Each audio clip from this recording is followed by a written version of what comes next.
We got to believe episode 118, take 2 or 3 against the Nationals. Everything's looking pretty good right now, boys. I don't know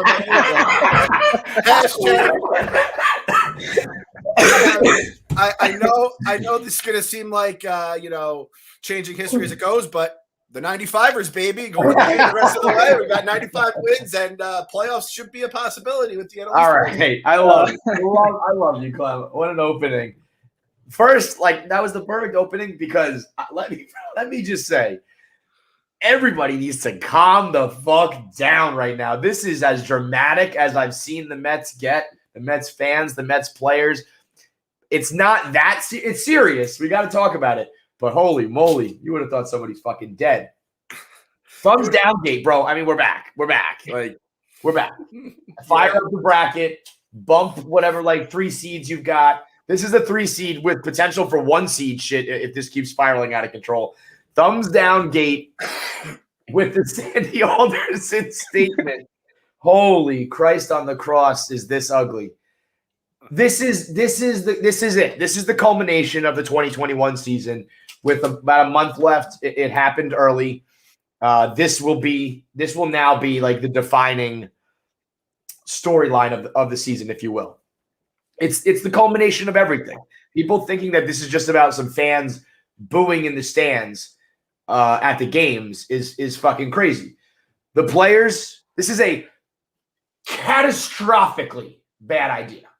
Catastrophically bad. You cannot beat the fans. Beltran couldn't do it. Piazza couldn't do it. Nope, you cannot do it. And that doesn't matter if it's old school when there's no social media or new school when there is social media. There is literally millions of them. At the end of the day, they quote unquote pay your salary. One of my least favorite fucking phrases in the world, but there is some truth to it. And you will not defeat them. So don't get me wrong. It's a very bad idea.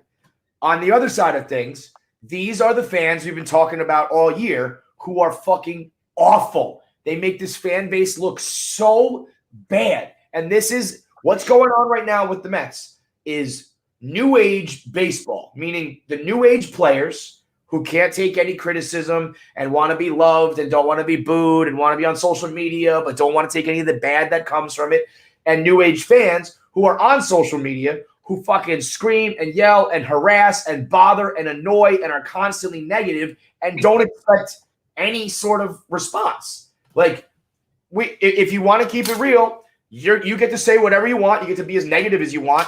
And the players now live in a world where they have a direct line to respond or they hear from you. Like it used to be when you go to the ballpark, that's when you can boo. That's when you can let players hear you. That's the only time you have access to them and you can let them know how you feel.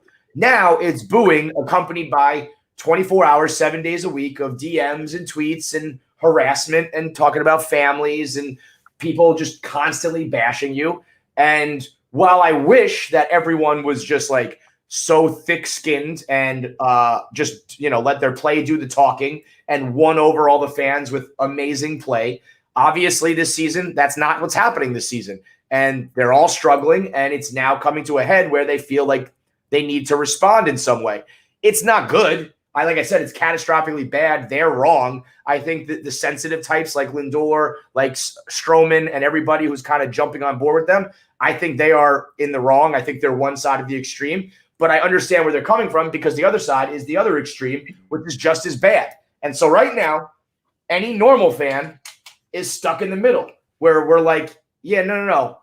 Booing the fans, horrible idea. Thumbs down, horrible idea. You guys are playing bad. You're going to need, you lost 12 games in the standings in a month. Of course it's going to be negative. But these fans who are giving us a bad name are just as bad. In this new world of social media, we're still pretty much in its infancy, and you're going to find out which franchise has fans who stay supportive and stay somewhat positive, and which fan base is just going to be all negative all the time. And everyone's entitled to do whatever they want, but just recognize that you're making the fan base's bed. You're giving us our reputation, and if that's the one you want, go ahead. But guess who's not going to want to play here? Fucking anybody. Yeah. So we're stuck in the middle, being like, well, the fans are crybabies and annoying, and the players are crybabies and annoying, and we're in the middle just being like, everybody sucks. And the response to that would usually be, if they're not ready for the New York media, then we don't want them here. Yeah. Well, listen, man, there's going to be like one Reggie Jackson every 10 years that could come, put it on his back, and shove it up the fans' ass by hitting 3 home runs in the World Series. And then if you don't get that guy because he goes to the other New York team where, you know, the fan base is talking about rings that they weren't even alive for, because like those guys, like those fans, they suck the dicks of ghosts, right? And that's probably what players would prefer instead of, you know, they have to hear about if they get pinstripes or not. But other than that, if you want to be known as a negative fan base that scares the shit out of people, which again, we had Jeff McNeil in the studio. The first thing we said, Jeff, we're sorry for what's about to go down here. We're going to probably drive you crazy. We're crazy as well. And it's because of the last, you know, X amount of decades worth of hurt we've had. And this is just kind of it all boiling to a head again. And again, I wrote this in the blog. I see both sides of it, Kev. You're right. The fact that you have taking on a fan base, let alone a New York fan base, is the quickest way to basically just like ruin your time. You're gonna if you're gonna play poorly, they're gonna boo you. The boos get to you. You're gonna do bad. Your earnings are gonna be hurt because you're playing bad. Nobody wins in that scenario. The fans on the other side, it's like if you're just gonna boo a guy like 2 weeks into his like stint with a new team and you fucking hate him, it's not gonna help you because he's like, you never hear a guy like, they booed me and I was like, you know what? I'm gonna just try better. These guys are trying their asses off for money, financial reasons, because they're like the most competitive people on earth, which is why they got to the place they're in. And it's like there is a happy middle. And I think it's like you could be fair. Like, again, if you didn't lose your mind watching this offense this season, you're like, you're the crazy one, right? Yeah. You're the crazy person if you didn't lose your mind. But there is a happy medium. There's not, hey, let's smile and be happy because we get to watch baseball every day, Pete Alonso. And there's not Javier Baez, boo you motherfuckers, I fucking hate your guts as you're paying to watch me play. Right. There's a very happy middle. It's a huge middle. And it's kind of like what Barstool is. It's like there's the people on both sides screaming at each other, and Barstool is the people in the middle holding the ears and saying, shut the fuck up, just be normal. And I love if these players could be like a Barstool blogger like us, and your soul just slowly wisps away with all the haters tweeting at you, and then you just don't have, you're just a hollow shell of yourself, right? Because we've been getting roasted since you basically take this job, right? These players don't want to get into that shit, and they shouldn't have to because they're fucking millionaires. So they're like, all right, I'm going to go fire back now. And what happens when you fire back at the commenters? What happens when you fire back on the Twitter people? What happens when you fire back at the Reddit? They just come back harder. There's no fucking winning. But you are entitled to do that. Like, yes, 100%. Like when fans are like, I pay my hard-earned money, so I get to say whatever I want. It's like, yeah, sure, you do. You can boo at the ballpark. I never boo. I think it's weird. I never take the time to tweet at someone, like harass them and go to them. I think that's weird. If you do those things, fine. You have every right to. The players are grown-ass adults who have every right to respond if they want. Again, I wish we lived in a world where you didn't. If I had my way, if I was Steve Cohen, I would probably ban social media. I've said it for years. If I was an owner, I wouldn't let you have social media on my team. And I know you can't really do that because it's a part of people's earnings and the way you build a brand and all that. And that would probably be negative, in attracting free agents and players too. But I think I would ban social media, or I would be like, you can have social media, but as soon as I feel like it's negatively impacting you, you got to delete it, take a hiatus. We got to control your usage of it. Like the way Pete deleted it. I thought that was a mature move. He clearly wasn't getting along. It wasn't working. He took a break. But they have every right to respond too. And, like when I see people, I know Derek Jeter never fucking played a day in his life, but with a meaningful career when Twitter and social media was around. Derek Jeter never played a day in his life where he like had a negative season. The dude came out of the gate winning World Series. And so like there are certain players that you can compare and certain players you can't compare that, there's no, like Mike Stanton is a great example. Mike Stanton got booed by Yankee fans, non-fucking stop, never said a word about it, just kept bashing home runs until they accepted him. That's the way to do it. But right now with what's happening with the Mets, where it's like a team-wide collapse and a fan-wide implosion on them, it's not like one dude who just needs to keep working his kinks out. It's a team-wide organizational thing, which brings me to the statement, which was 1,000 times worse than anything that the players or the fans have done. What the fuck is Sandy Alderson doing, releasing any sort of statement at all about this, let alone one that more or less says, like, we're on the fans' side, fuck the players. Like, that, get what he's saying, because at the end of the day, you've got to, like, the fans pay the money, and there's millions of them. Like I said, you can't go against the fans, but you also can't be known as the team that has your president of operations dropping statements like instantly. Like, we've had a lot of controversies on and off the field recently, and none that garnered this quick of a reaction. And I think if you're a player on the team or a prospective player on other teams looking at that, that is a super weird move, and one that does not continue to, like, you know, bring this team or together or make the players happy at all. This was truly like the monkey's paw. Like, I got my wish finally, and it was a wish that I did not want to be granted, because I was like, just stop giving the Photoshop statements. They give us a statement on fucking Medium, of all places. And I would have just preferred we apologize for the inappropriate actions of this employee. You do not condone this type of behavior. We were dealing with this matter internally with when Mr. Met flipped off the fan base instead of giving thumbs down, which then takes me to the final point. If these guys boo, if they flip the bird, if they just take their dicks out and start pissing on the field, I don't care. Get runners in. Drive them in. Tell me to go. Hey, Clem, go fuck yourself. Cool. You guys got the runners in. We won 6-5 today. Sweet. Sounds good. Go fuck myself. All right. That would be my dream. That would be my dream, is this team to go thumbs down and rattle off 1,000 wins and have all of the negative fans just be completely mousetrapped. Like, wait a minute, these guys blatantly told me they fucking hate me, but now they're winning. I would love that. The team wins, the asshole fans lose, the players, I don't give a fuck what you do. As long as you play well, I don't care. It's a bunch of the people who have problems right now are the sensitive Sallys. You're either the like the bitch boy on the team who doesn't like that the fans are booing me and being mean on social media, or you're the fan who's like butt hurt over a fucking thumbs down. And you know what the real problem is here? This is so much deeper than what's on the surface. And I don't think non-Mets fans, as always, non-Mets fans are not going to get this, because you got to really know the full picture and the full season to get why this happened. And then the Mets fans within can take a look, the Mets fans who don't see what this really is about is concerning me. This is not about Javi Baez. Javi Baez has been here for 5 minutes. There's no way he's burnt out by Mets fans already. Right. It's not about booing at the ballpark. That's been going on since the beginning of time. This is a deeper situation. It's about Lindor. Baez is his best friend in real life. He's riding for his boy. He showed up. Lindor is probably a ball of fucking nerves. He's probably stressed out, miserable in his regular life.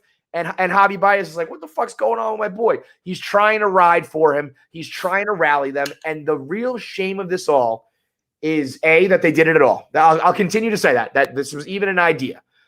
But I really genuinely think if Kevin Pillar was asked that question instead, I think we get a better explanation. And if Kevin Pillar or any of those guys said, hey, we're the boo crew, man. We've been getting booed all year. And so we're embracing it. Fucking boo, man. We've been taking shit left and right, and we're still out here grinding. We don't think we're dead yet. We're the boo crew. We're embracing the suck. I think this is just like Churv. Javi Baez, not the most eloquent of players, delivers it in a way that's like, in his mind, sounds just like that. But it came out as, hey, the players boo us, we boo the player. The fans boo us, we boo the fans.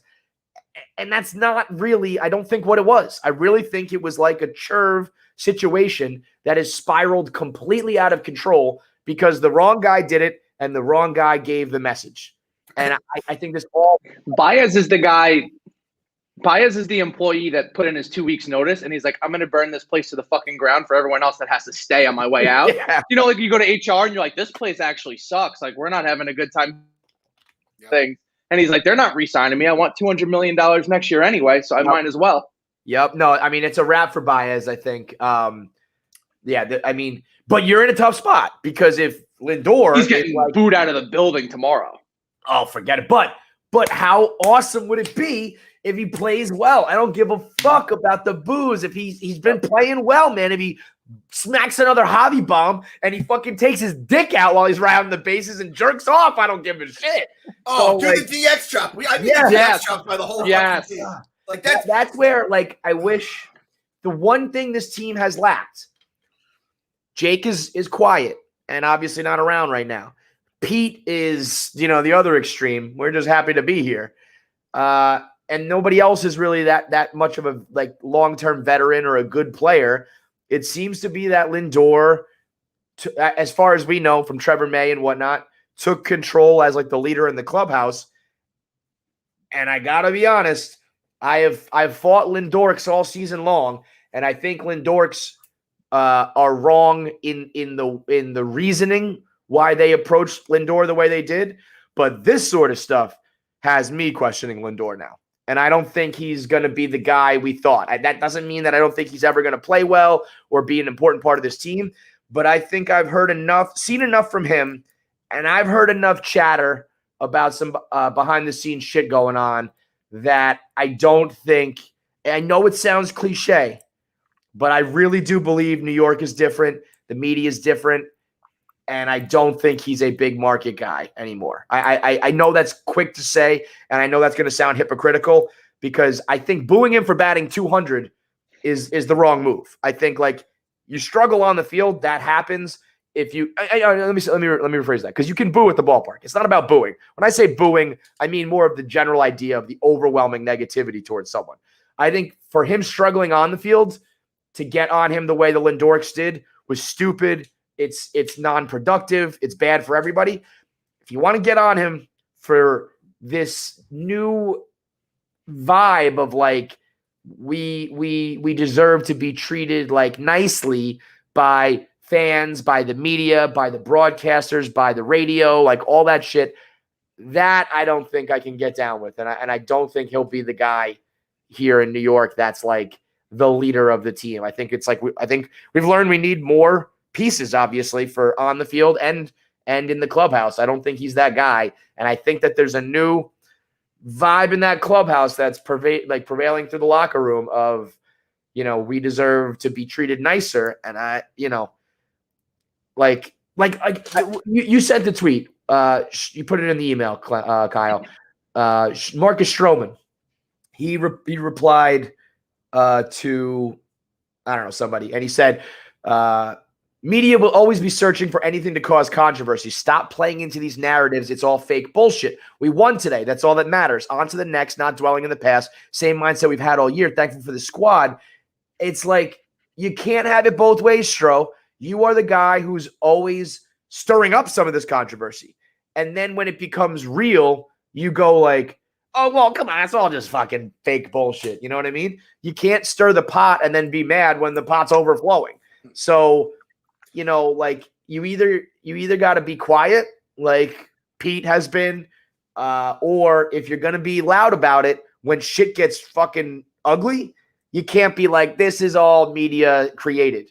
It's well, no, the media, it sensationalizes things, but it's created by your tweet. It's created by your celebration. It's created by you guys creating this atmosphere in your clubhouse of we deserve to be, we deserve positive reinforcement at all times. And that's just not going to work in New York, and not going to work when you lose, 11 games in the standings in 3 weeks.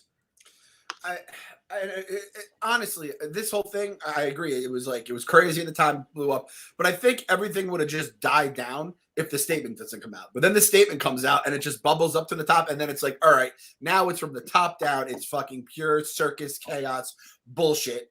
From, I don't think Sandy needed to make the statement. I don't know if that was his Wilpon era Sandy, we need to address this. I think we shut the fuck up. You don't, throw the players under the bus in the statement, because we still have a month of baseball left where the fans are going to be at the ballpark. It's going to be contentious as it is. You don't need now the fans to be questioning, the front office, the hierarchy, even though, let's be honest, I starting to feel like Sandy and Rojas, their chances here are slim to none about. Oh, yeah. And this, we said this when the Mets were winning and when they were having the AAA, the bench mob, the AAA mob, and they kept showing up and winning games. You said, all right, Rojas, this is good.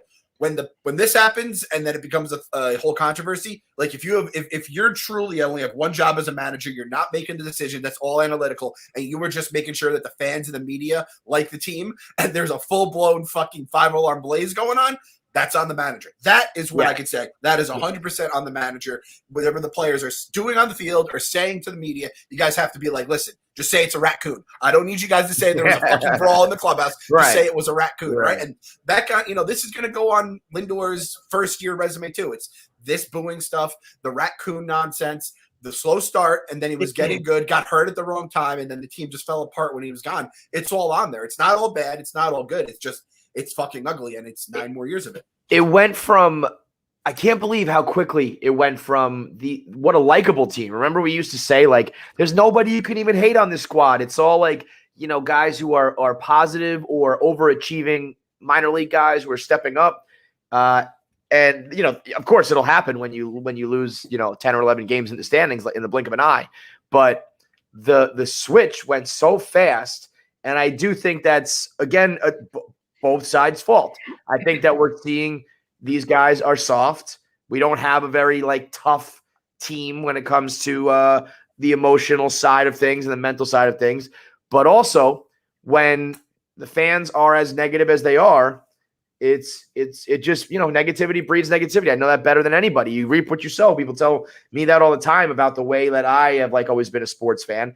And that's why, the people who are calling me hypocritical, or the people who say that Mr. Kunzel is now preaching positivity, always fail to mention that I, on this fucking show, said when we get Cohen, we're done with that lifestyle, because that was the problem. And all we ever wanted was the right ownership who's going to do the right thing. And we've got the change. We don't have the owner that we want yet, because he hasn't had enough time to enact all that. If this offseason comes and Rojas and Alderson and everybody is the same, I don't think we're gonna. I don't expect to fire absolutely everybody, because that creates an air of instability that's not good either. But if there are no changes, and if Cohen doesn't step up in some way, then we got to start talking about, hey, maybe Cohen isn't the savior. But again, it's a long-term process. You're stuck in the middle of a dreadful collapse-esque season where you can't do anything about it now. You got to just ride this one out and then make the changes. And so, I am going to continue to reserve judgment and put my faith in the ownership and put my faith in the franchise, because I do believe he's an owner with a fuck ton of money and a must-win at all costs mentality that I think will eventually be put into action as soon as he can, as soon as the offseason starts, as soon as the free agent starts. I think he'll be in and doing it. And anybody who's, jumping ship already or blaming already, it just doesn't make any sense. It's not productive. And all of that bullshit, when you get direct, I don't think people understand, and I don't think they like to hear it, but the Mets fan mentality is bothersome if you're a player. And I wish everybody was this iron, stone-faced, unaffected mental vault that can just play through it. But the reality of the matter is, more players than not are going to be affected by that, and in a negative way. So, you can keep doing what you want, but just know that it's making things worse, and it's making the rest of the season worse. And you're not going to get any sort of answer or satisfaction until the offseason, when the ownership can get back to doing what they do. This is their offseason.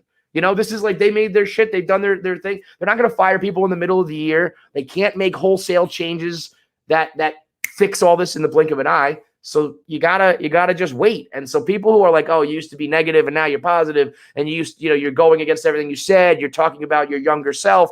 All these things I've been seeing the last 24 hours. Yes, there was the Wilpon time when I knew this organization was never going to make the right moves. So I was always negative about them.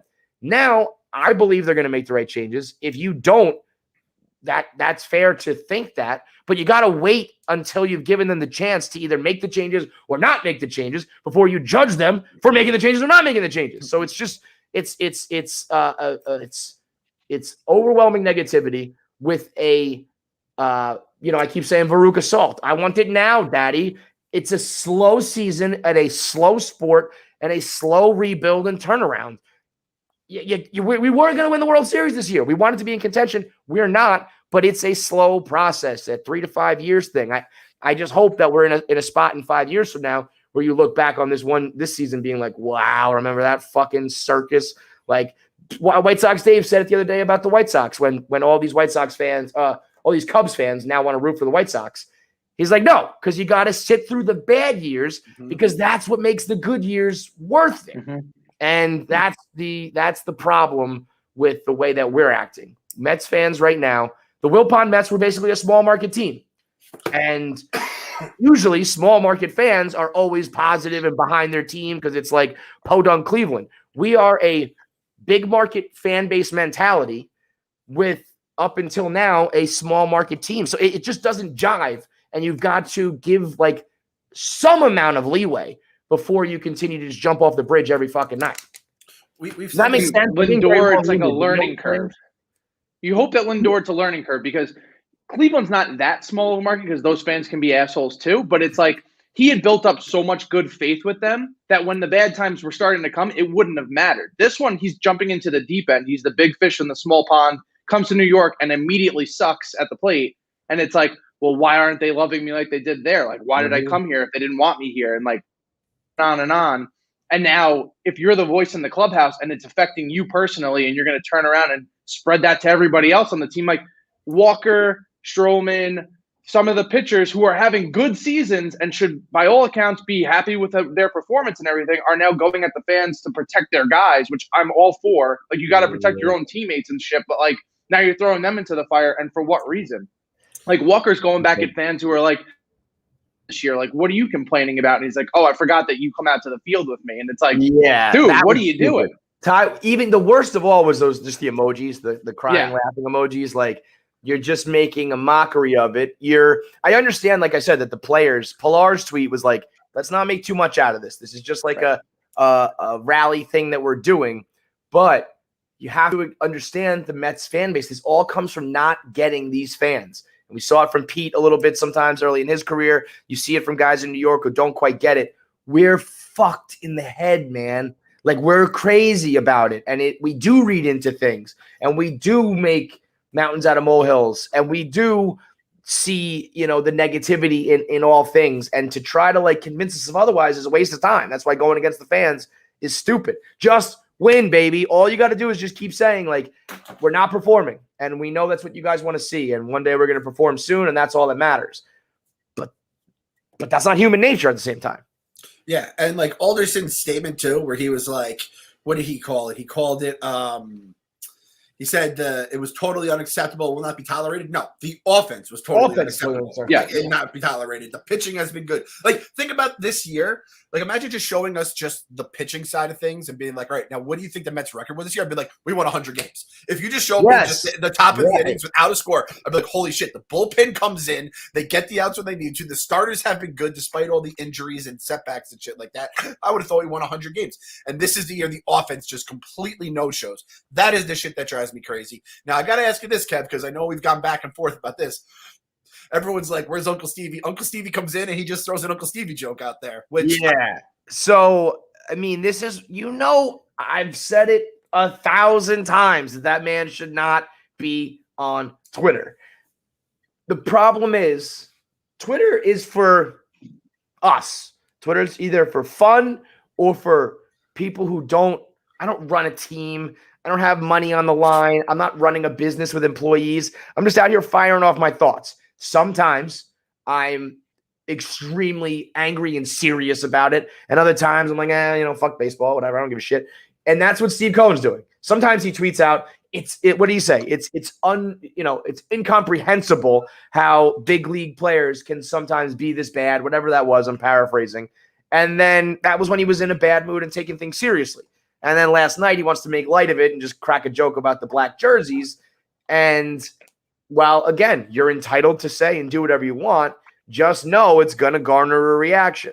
Part of me likes – it all depends on what happens. If Cohen is thinking – like, this is where I wish we could just get a little more honesty out of him, or not even publicly, but if we privately could know. If Steve Cohen knows that he's going into this offseason ready to blow through the luxury tax and doesn't give a fuck, he's probably like, yeah, man, whatever. These fucking bums are going to be gone anyway, and I'm going to go like do what I do. Then he's, free to crack jokes. If he thinks that he can be, loosey-goosey on Twitter talking about the black jerseys and not make like the hard changes that need to be made after this, he's going to be then you're proving people right. Then you're the main thing that Cohen, Sandy, and/or whoever's brought in, like the main thing they need to do is not prove the delusional fans right. Yes. And I don't think he will, because I think he's all about action. I think he's pretty cutthroat. I think the Wilpons would be afraid to fire Luis Rojas, to be like, come on, he's done like a good job and he's one of our guys. He's been around for a while. Sandy is really revered throughout baseball. We can't just do him dirty. I hope, and I think Steve will be like, bro, you guys ain't cutting it. Like, one or two of you got to go and we got to make these changes. So I believe that's going to happen. The people who don't and are already kind of like casting their vote, just don't prove them right. And, if you're going to end up proving them right, those tweets are going to look bad. Yeah, nope. And that's when you'll just be like, I have to eat my words. There's no way that I was completely wrong on this guy from the jump. I would be absolutely shocked if that happens. But like, I think if the Wilpons are here, Sandy stays for the reason you said, like, oh, he was gone for a bit. He's back now. Rojas, he came up in the system. The guys like him. Our free agent signing would be like Todd Frazier again. He would come back. It would be a retread of a retread, right? Yep. And then we'd be like, all right. And then by March, right after, the first round of the tournament, we'd be like, all right, guys, baseball season's here. Let's go. Dom's due for a bounce back. McNeil's healthy. And we'd be doing the same stupid shit that we've always done. Kyle and I talked about this on last week's pod, Thursday or Friday, whenever. Like, Sandy or Cohen never had the time to get his infrastructure in place. He got, denied all these requests. A couple of people turned him down, and some of them cited COVID, moving during the COVID stuff and all that nonsense. I don't know what went on with the free agents. With like Springer had, they didn't get all the guys that they wanted. Thank God they didn't get Bauer. That feels like the one win we got this entire offseason, right? Mm-hmm. And it's like, now we give him another year. He had his like GM in place. That guy turned out to be a fucking creep, so that fucked everything up. Now Uncle Stevie comes in. Now he's put the infrastructure in place. This is not the infrastructure we keep mentioning. Sandy, 3 empty seats, and then Zach Scott, who just answers people's questions every fucking week. That's not the structure I am envisioning. That's not going to get us to the Dodgers and the Giants, as we just saw as they kicked our dick in every single night. So it's like, I'll wait for whatever Stevie's going to do. Alderson, Rojas, and any backfilling in terms of GMs. And then if you want to talk free agents and stuff like that, these guys, and I think, Kev, we talked about this. Kyle and I talked about this last week. I think we're at the point now where we have to admit that, like, some of the core can stay, some of the core has to go, or just be replaced, and they just watch from the bench. 100%. I said earlier in the year, like, this is the very beginning for this core, and you got to give them time, a couple seasons to all like click and work. Like, nah, that's a wrap. Like to compare them to the Yankees, who, by the way, I've said this, but I just want to keep reiterating, the Yankees are going to win the World Series, because I've seen enough of how the Mets season has gone, and that means like the cherry on top for how bad this is going to be for us is going to be a Yankees, at least like World Series appearance. But the Yankees had a core in place that was either the players themselves were so good, like long veteran careers that were just like undeniably good, just hadn't been clicking, or were like long time already at the Yankees, part of the franchise. There was no like moves for them to make in the past couple seasons. They just had to no like wholesale sweeping changes. It was like, we got to go get a starter. We got to go get this, that, but they just had a core that they needed to ride with, because it wasn't really, there's no holes. It just wasn't working. That's not this. This is guys who I thought were going to be long-term solutions that we could just stick with and ride with and let them have their ups and downs. And then within the next, 5 years, there's going to come a time where everybody has their good season at the same time. That's kind of what you hope for, right? You build a core. Some guys are having a down year while some guys are having an up year. Some guys play 160 games in a season while some guys get hurt. And then that one magical year where everyone's healthy and playing well and you wrote it out, that's when it all comes together. That you got to earn that, though. And yeah, I don't think these guys earned that. Like, I think probably the majority of what we thought was going to be the core on quote unquote core is, free to go and like probably should go in some ways. I hate to say that because it feels like we got to rebuild, but it's the growing pains, man. It's like, I think if you had a level head about, again, a new ownership coming in, meaning that's a very long-term prospect, challenge that at the very least we threw a 5-year tag on it, 3 to 5 years. I think this is the first major hurdle. We had a bunch of little ones that all combine into this season 1 hurdle, which basically can be boiled down to, you thought you were ready, you're not ready. You thought you had a bunch of infrastructure in place. They turned out to either be creeps or old guys who don't gel with the new way of baseball. You thought you had a bunch of players who were ready. They weren't. You thought you had a superstar who could fit New York. I don't think they do. And so I think they have some like major work to do. And that's day one of like year one of being like, we went from this loser ownership to, trying to learn and make it work. Cohen's got to learn show a little. It feels like a false start on the rebuild for the season, for the franchise, all that stuff, because he inherited the manager and he was like, all right, fine. Like, he'll be manageable because all the other guys will lift him up, any like inconsistencies that he has. That hasn't been the case. The GM, the backup GM, the manager that we wanted, like all these things, perfectly wrong scenario. And I like people that are calling for Sandy's head. I honestly don't think he's going to be gone because he's not even doing the job he was supposed to do. He's going to slide back to the role that he was. Into the shadows, which is what he signed up for in the first place. He's like, I'm the president of the team and I have to deal with all this bullshit that I shouldn't have had to deal with in the first place. Yes. It's just going to come down to who he hires, because there's no way that you're keeping Zach Scott as your purely put stopgaps in and then give them long-term contracts after the fact. Like, he wasn't the guy you chose off the bat, so don't choose him moving forward. You have to go get somebody else. Yeah. That seems to be very clear to me. I hope that they think the same thing. I mean, can't we just still go do a blank check to Theo? Can't we do it? Isn't it time, Steve? Isn't it time to just be like, let's go get the guy we should have gotten, do whatever it fucking takes? This to Clem, I just think he's being like built up to the Joe Torre position. Yeah, you're probably right. Where he's not going to be the commissioner, but he's going to be the guy that's like looking into like growing the game and like that type of shit. But it sucks. Like if things got, things are getting crazy, and if Steve was just like, I don't give a fuck. But yeah, I mean, nobody wants to hear that because they just don't want it. Those sound like excuses. And, I had an argument with not an argument. I was talking about a discussion on KC Radio with Feidelberg, talking about excuses and how we fully believe in excuses, not meaning that it lets you off the hook for your failures, but an excuse in the terms of there's a reason why this is happening. There's a reason why Sandy Alderson fell into this role, and it's because we had a fucking creepy texter that we didn't know about.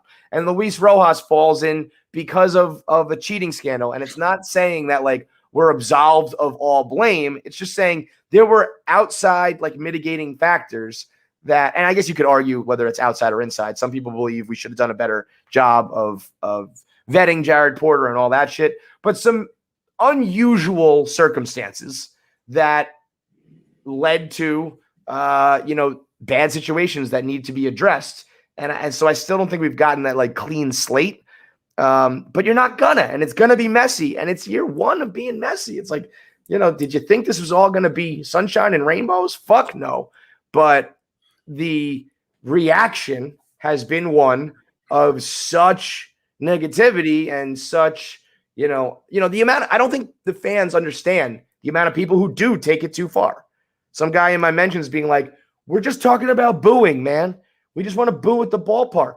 We're not harassing. We're not threatening family members. We're not, you're not, and good for you. And they're not talking about you. The thumbs down is geared towards the ridiculous fan base. And I know people are saying, no, they're not. He specifically said it's about the fans booing. It's not. It's a deeper, bigger problem that if you watch this team every night and follow this team every day, you understand the deeper issues. And it's a natural assumption to be like, the guy who's weird enough to be at the ballpark standing up, boo, boo, that's more likely to be the guy who's also takes it too far on social media and the internet and all that kind of shit. So like it does feel like natural growing pains to me. But if some fans, the way they handle that is by is by being the type of fans they've shown, it's just not going to work. You're entitled to do it, but it's not going to help the situation. And this kind of goes back to what we were talking about earlier. But when, if Sandy goes out, or Cohen, whoever the fuck is here as GM or whatever, goes out and they try to fix this thing, they're not going to be able to take like Alvarez, bring him up, and Mauricio and stuff like that. Those guys are not ready to just come up to the big leagues. It's going to have to be partially solved by free agents.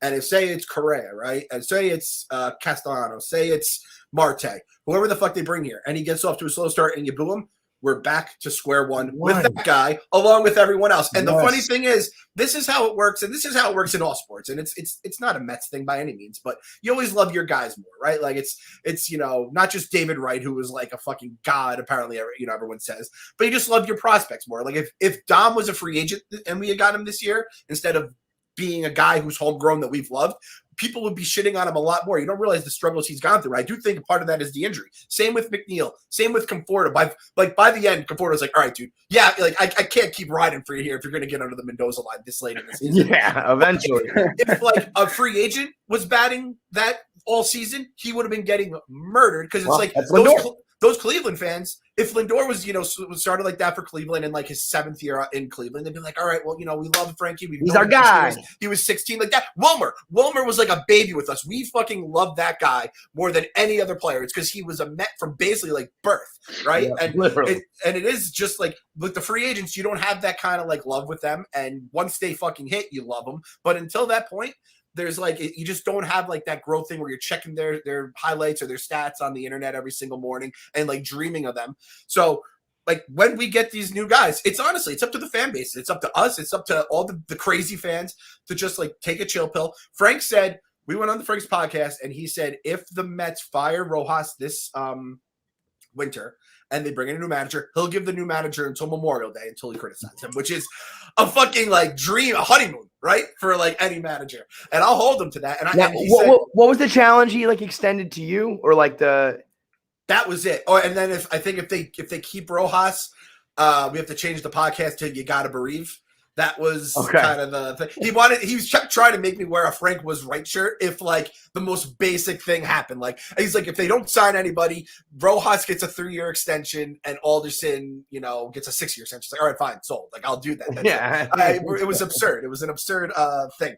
But like that's the thing. It's up to the fan because when the next guy comes, it's always the next guy. If Correa comes, if Marte comes, if Castellanos comes, if whoever the fuck comes, and we go into the same problem with them if they get up to a slow start. It's like it happened with Beltran. We saw that in the past, right? Mm-hmm. It's like it's honestly it's up to us because apparently these fucking the boos, the tweets, whatever, this new world we live in, and it does seem soft, right? Like it seems soft from the outside, definitely.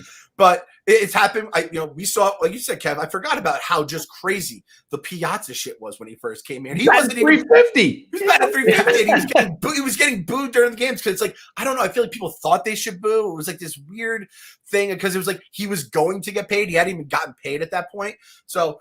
It's honestly, it's up to Mets. If you want to be happy, just act or just don't act miserable. Just try to just be like, this is fun. And I understand how not fun being a Mets fan is, but just try to like be like, all right, it's fucking 1 of 162 tonight. It's not the end of the world.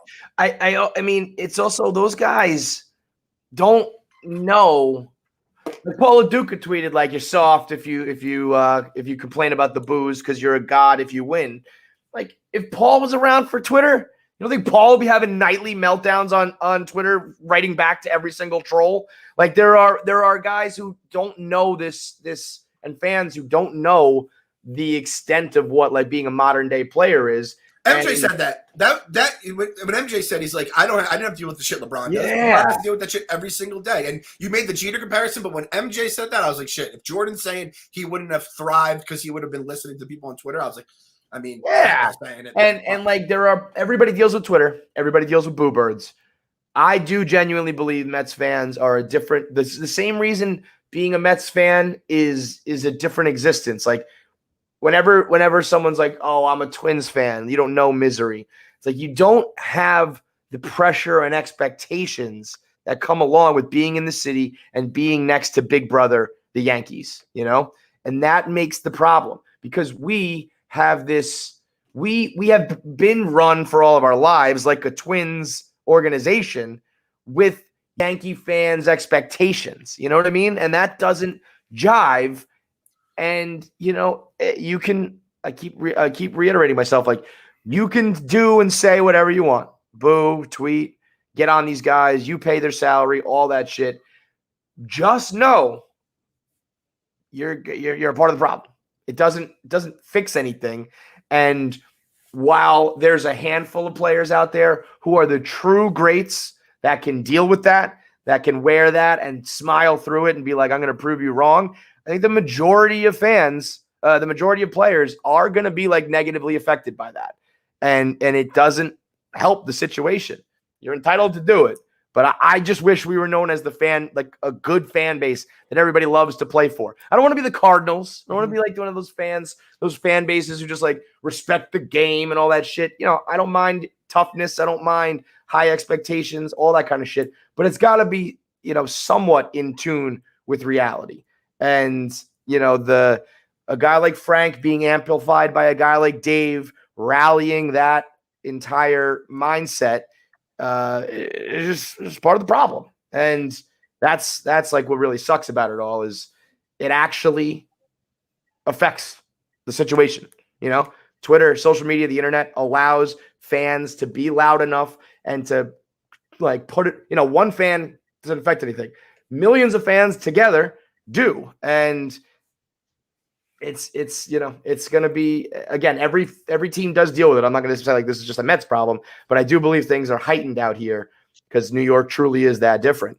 The problem I have, the bigger problem, like all of this pales in comparison to the idea of like, it sounds like Lindor and a couple guys almost like not brainwash, but just like get a hive mind situation going in that locker room. And I think that's not great. And like some of the things I've heard at this point were either quote unquote lucky enough or more so like cursed in my mind enough to know enough people in the game and around the team and in the sport that everything, all the like the rumblings I've heard about like the way that team's operating is going down a bad path. That's what scares me more. A lot of like, if you don't like us and you don't support us the exact way we want to be supported, well, we're out. Like, fuck you then. Everybody has to meet somewhere halfway. Like, Mets fans have to acknowledge that we're pretty fucking brutal, that it's not an enjoyable place to play, that nobody wants to, you want to win like in spite of the fans, not because of the fans. And so you got to at least acknowledge that, Mets fans, and the players have to acknowledge too that you don't get exactly what you want, how you want it. You don't get the fans to do exactly what you say when you say it. It's got to be a give and take, and neither side is giving it.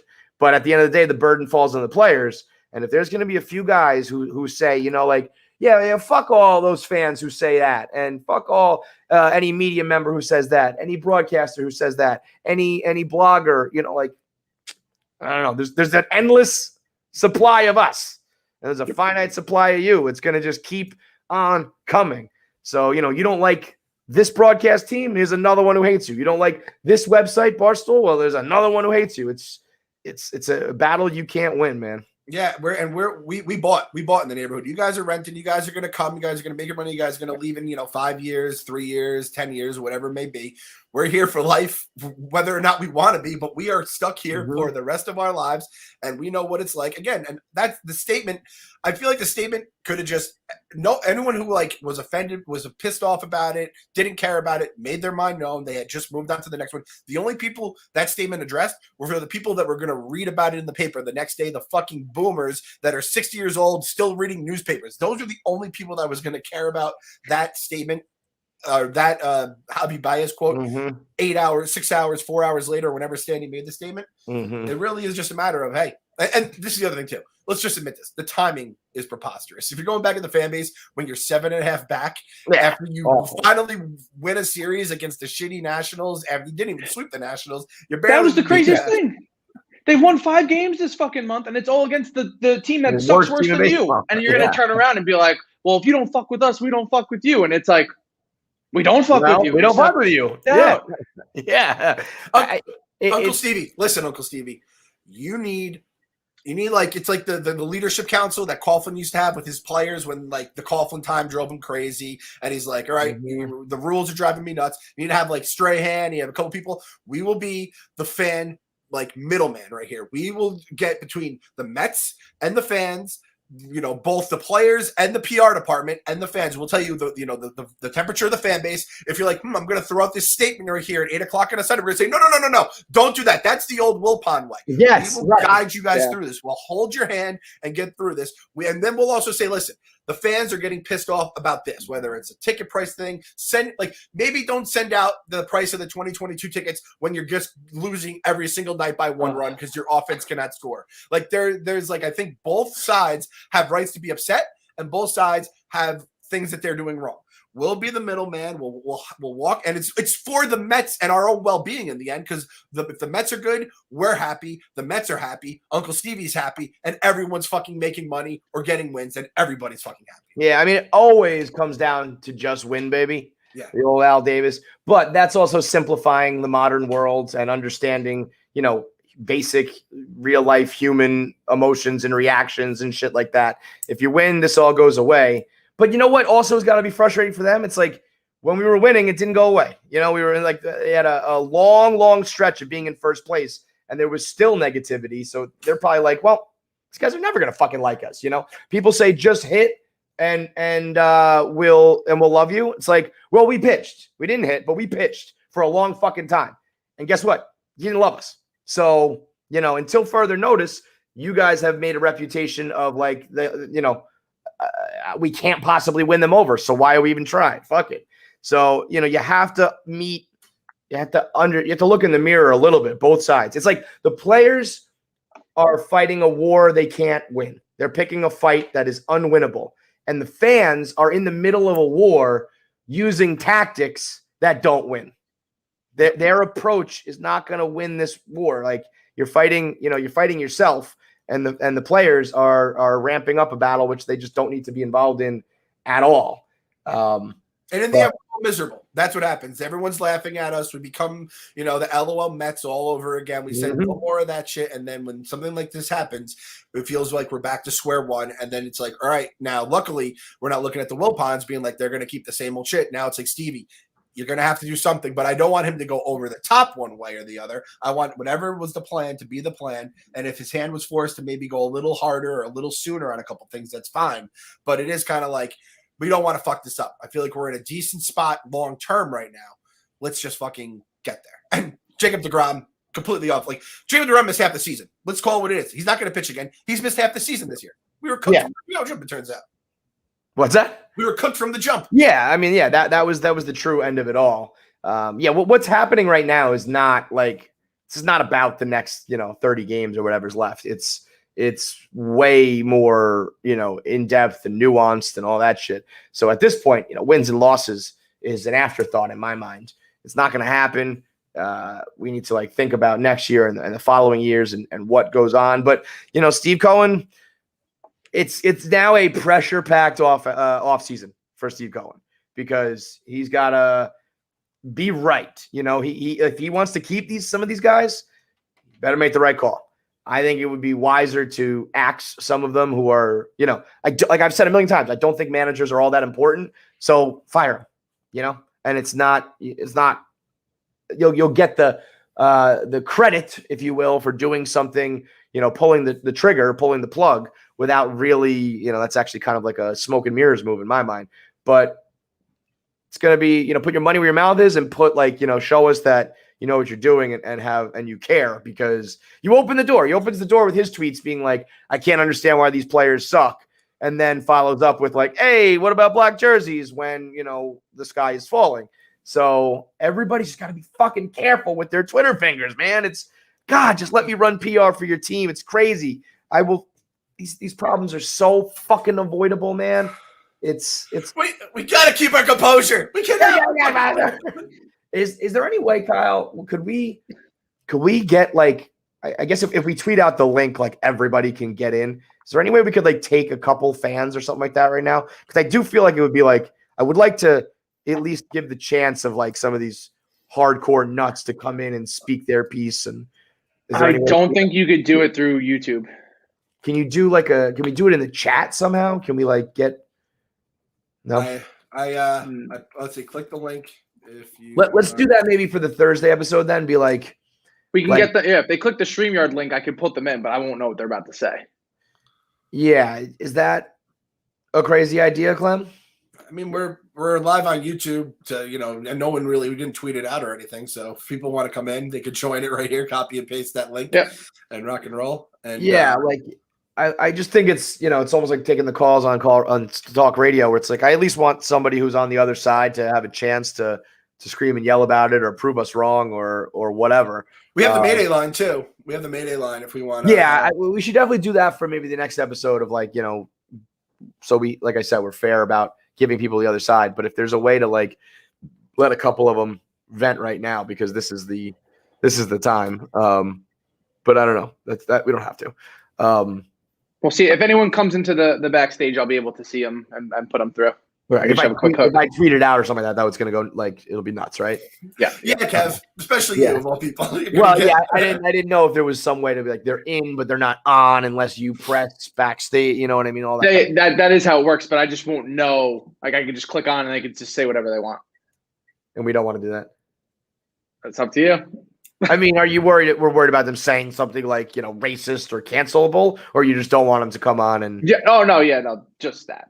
We just clip. I mean, it's a podcast, right? You just cut it out and just delete the YouTube. Are you down? Live right now.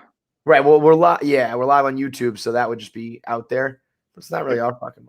I just want to be able to I want to give them the chance to be no, you're fucking wrong, and here's why, and we can argue about it. But maybe that'll be for next episode. Oh boy, Mike Francesa would have been cleaning up right now. Yeah. On a different note, on a much more serious note, and away from all the silliness of who gets to boo players who run around a field and what gestures the $1 million men are throwing at the fans. Howie Rose stepping away for surgery. He's a very proud man, very strong dude. Did not make much of it public, but I think it was known that he's going through some health issues, and unfortunately, it's something that is pretty serious that he needs to take care of. And in my mind, Mets broadcasters have been, some of the best in baseball, and Howie has been the best of the best in my mind. Even the guys on TV who I love, I think we've all found certain issues here and there with them that bother us. But I've never had an issue with Howie at all from a fan point of view or as a broadcaster. And I was lucky enough to have a couple interactions with him, from knowing his daughter and getting to go to the ballpark and whatnot with Barstool. And he's always been an absolute gem. Came on the show. He was our first big guest, I think, and gave us a whole hour to talk baseball. And we're all friends with Alyssa. So hearts go out to Howie. And I mean, it's no joke being a broadcaster for baseball, where you're on the road and always got to bring it. And he's one tough bastard. So I feel whatever he's facing physically, he can meet head on with that same type of just commitment and grind. That, I mean, imagine being not only a broadcaster, but a Mets broadcaster for all these years, all the ups and downs, from Wilpons and cab rides and collapses and everything in between. So I'm sure the last, he wants to be there for every single game, but gotta take care of yourself first. So hoping the best for Howie, and would love to eventually hear him back out on the out on the airwaves. But certainly the next, it's barely worth anybody's time, let alone a guy who needs to focus on his health to deal with this team for the next month or so. So good decision, Howie, and get well soon. Yeah, I think every fan base, you feel a little more connection with the radio guy, because they're basically painting the picture for you, right? And a guy like Howie, especially, where it's you just grow up and you're oh man, every team has a broadcaster this fucking good, and kind of speaks both from your point of view, but then also teaches you as a fan from before you were a fan, before you were born and shit like that. And then you realize, oh no, Howie is a gem and an absolute diamond, and we're lucky to have him. And then to get to know him, obviously know Alyssa, who's awesome, and all the other shit. It's just another fucking hit. But hope get well soon, and come back when this team is ready to be good again. You need Howie at 100% when the team is back and ready, and all the best wishes. Love that. There's also something about the radio guy where it's like, a lot of times I couldn't even distinguish between Howie and Gary on the radio. They sound similar, and they're both like so good at it and knowledgeable. And then SNY comes out, and Gary goes to do TV, and that seems to be like the glamour of television. But the radio of baseball is where it's like the Vin Scully type calls and the classic moments on your AM dial with a little bit of crackle and whatnot is really where some of the best baseball moments and calls and experiences lie. So I'll certainly over any of the national broadcasts, but even sometimes with TV, throw on some Howie Rose is good for the soul. So hopefully the fans are as good to him as he's been to them all these years. No booing, no thumbs down, none of that nonsense. Nothing but positive vibes to Howie as he goes and battles this and gets better. So Thursday, I think we'll let some people sound off, because I know there's this, so at least in my mentions, there's this, you're being soft. Where's the old, angry KFC? You've lost your edge, or what are you talking about? This is how it goes. You boo bad players. But again, if you watch this team every night, you follow them day in and day out, and you understand the bigger picture that involves modern baseball, modern social media, big market team who has had like a small market history, with a new owner who has a long-term plan with fans who want short-term success. I mean, everything I'm listing here is actually creating a pretty compelling story that I think is like bigger than Mets baseball and Mets fans and Twitter and all that shit that I just listed. It's actually one of like how the modern world of sports is going to work. And when everyone, owners are all known and on Twitter, and fans have access to players and management, and everything's got to be, you got to release a statement in 25 seconds now, and people got to build brand. All of this shit is, of course, coming to a head at our expense. But I do find it to be pretty fascinating. Sometimes doing podcasts on the Mets and doing sports talk in general, it's a little bit like when you've done it for like 10, 15 years, you're like, I don't know, what else is there to say? Like, sometimes the team chokes, sometimes they win. But this is actually a really intricate and, interesting storyline here that I'm kind of fascinated to watch play out. And I guess my final statement would kind of be like, both sides need to acknowledge the extremes are in the wrong, and they're in the wrong in the exact same way. They're crybabies. And they're like, I want exactly what I want when I want it. And that it's bad. Like, neither side can win. Booing and talking shit doesn't make players play better. Fighting back at the fans doesn't make them nicer. And none of this goes into making a baseball team play better.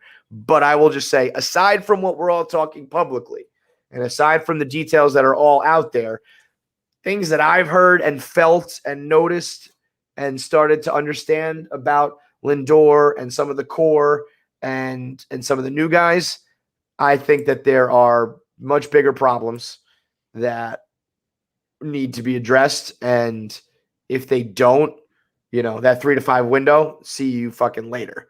So I'm probably more concerned and ultimately feeling down more so than the boo birds and the negative assholes on social media.